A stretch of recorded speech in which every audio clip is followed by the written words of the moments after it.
আচ্ছা বেশ, ঠিক আছে, তোমার যেটা ভালো লাগে সেটা করো, কিন্তু কিছু তো করো মৌরি, সামথিং, এনিথিং। অন্যের জন্য কাজ করে যায় মনে এতটা শান্তি পাওয়া যায় না দিদি, তোমাকে কি বলবো। আচ্ছা, আজকাল কোথায় কাজ করছো তুমি?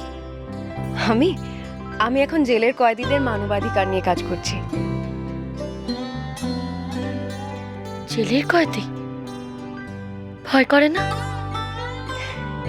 না না দিদি, ওরা তো তোমার আমার মতোই সাধারণ মানুষ।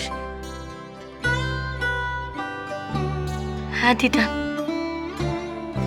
কিছু তো করবই।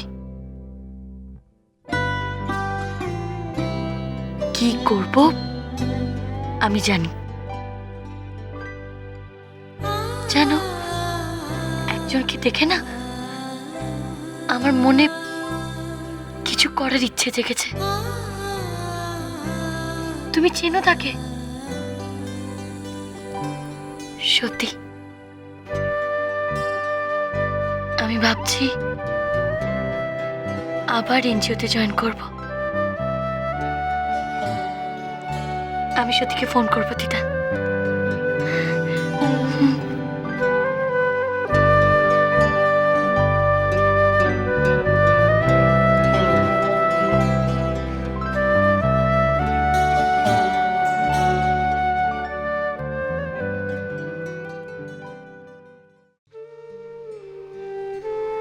পরিস্থিতি মানুষকে কি অসহায় করে তোলে বৌদি।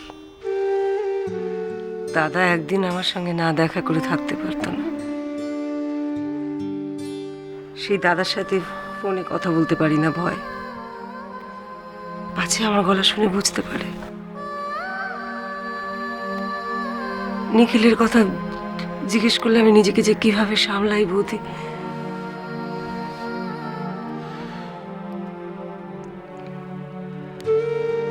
চিন্তা করো না, ব্যাস, আবার কিন্তু তুমি নিজেকে কষ্ট দিচ্ছ নীলিমা। ডাক্তারের অ্যাডভাইস ভুলে গেছো, আবার মনের উপর চাপ সৃষ্টি করছো। তোমার কিন্তু এখন সম্পূর্ণভাবে শারীরিক মানসিক রেস্ট দরকার। আচ্ছা, কি আরম্ভ করেছো বলো তো তোমরা দু ভাই বোন মিলে? নিজেদের শরীরটাকে নিয়ে ছিনিমিনি খেলছো। বুড়ো মায়ের কথা একবারও ভাববে না? দাদার জন্য খুব দুশ্চিন্তা হয় বৌদি, কিন্তু তুমি এসেছো, আমার মনে যে কি শান্তি হয়েছে বৌদি।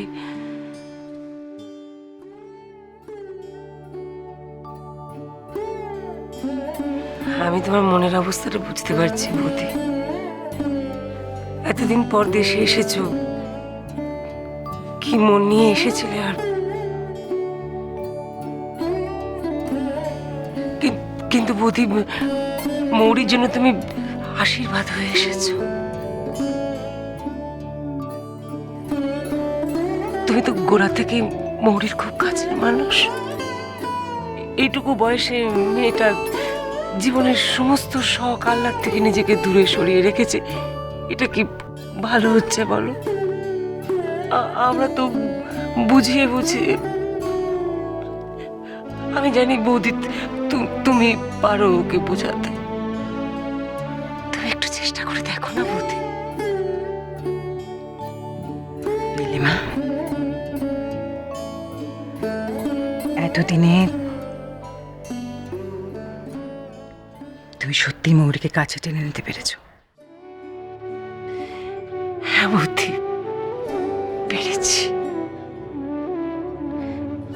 জানি যে বড্ড দেরি করে ফেলেছি, কিন্তু পেরেছি বৌদি। আগের বারের মতো গ্ল্যামারের লোভে না। এখন ওই সর্বহারা মেয়েটাকে দেখলে আমার বড্ড মায়া হয় বৌদি। মৌরির মতো পুত্রবধূ, রুদ্রর মতো জামাই, ছেলে মেয়েদের নিয়ে তোমার জীবনে কোনো অশান্তি থাকা তো উচিত ছিল না। উচিত তো ছিলই না।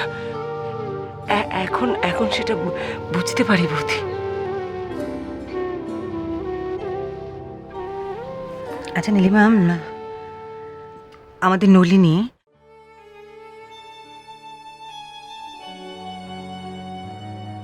সুখী হয়েছে তো? কেন বৌদি, তুমি কি কিছু আঁচ করতে পেরেছ? না না বৌদি, আমার আমার মেয়ের দোষ, কিন্তু কিছু হলে আমার মেয়ের দোষ। আমার মেয়েটার যে কি মাথা গরম তুমি তো জানো, আমারই মতো হয়েছে। কিন্তু কিছু হলে রুদ্র দোষী নয়, সমস্ত দোষটা নলিনীর। তুমি আমার কাছে এমন একটা ভাব দেখাচ্ছ যেন নলিনী রুদ্রকে নিয়ে তোমার কোনো চিন্তাই নেই। নেই বৌদি, সত্যি কোনো চিন্তা নেই। আমি তো জানি রুদ্র আমার থেকে অনেক বেশি নলিনীকে সামলাতে পারবে। তাছাড়া ওদের স্বামী স্ত্রীর ভুল বোঝাবুঝি, মান অভিমানের মধ্যে আমার যাওয়াটা কি উচিত বলো? নীলিমা, তুমি অনেক বদলে গেছো। তার জন্য যে এত চড়া দাম দিতে হবে সেটা কে জানতো?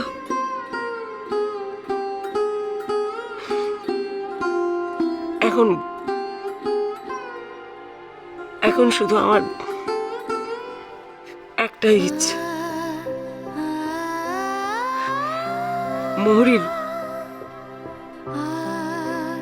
মৌরির মুখে হাসি ফিরিয়ে আনা।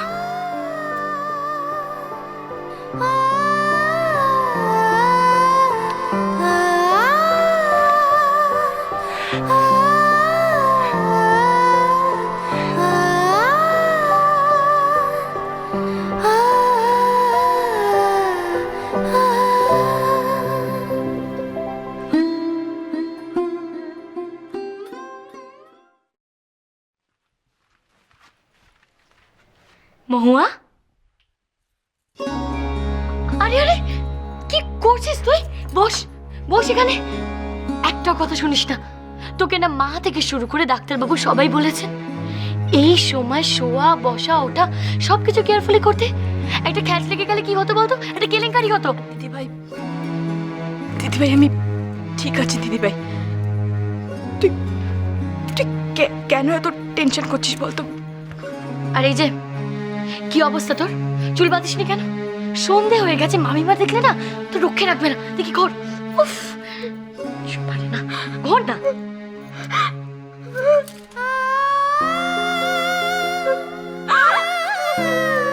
মহুয়া, এই মহুয়া, কি রে কাঁদছিস কেন তুই? হ্যাঁ, অর্কর সাথে ঝগড়া করেছিস তাই না রে?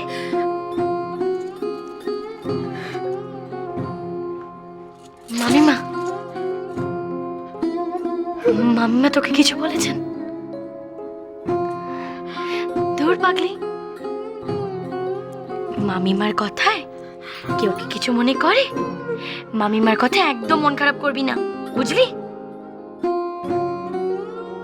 দিদিভাই আমি খুব খারাপ তাই না? তুই আমাকে কত ভালোবাসিস,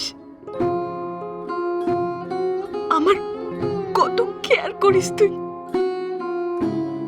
তাও আমি তোকে কত হার্ট করি, কত দুঃখ দিই তোকে আমি। বৌমা, আমি তোর কথা কিচ্ছু মনে করিনি।